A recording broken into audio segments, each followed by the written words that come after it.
xin ô bất thế cả vòng qua với kỳ ho bất thế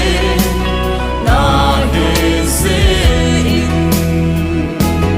cả thao lao in lai du cả thục lao sông tây san phiêu in bất cai ta đêm buồn lát ta mùi đây dung sum lâu xe lưng ô bất cai ta am sung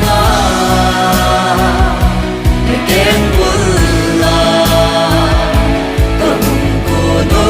về ô bất cai ta buồn ta ngài cha về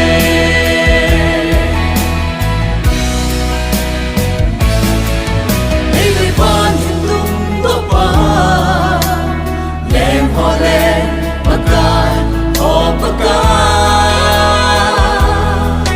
đã thiên sim hoa là lâu bên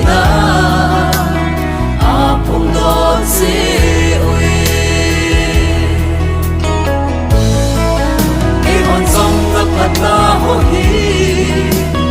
dày lần ta hiếm nỗi ui trên tiếng nắng tiếng không tin áng ta chơi an ui ta thao lao in lai du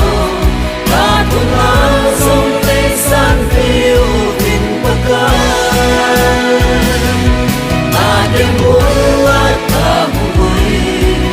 đây dung xuân lâu xe lưng ô bất cai ta am sung ken buồn la ta hùng của đô về ô bất cai ta buồn ta ngài cha về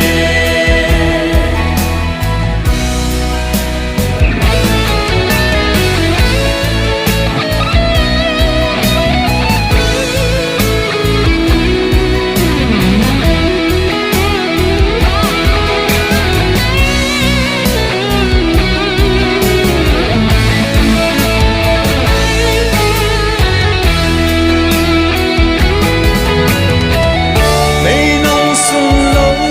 dên đâu vinh ô cả bất thế na ang snga con na ba mang hi zon lên na ken buồn la ka hùng của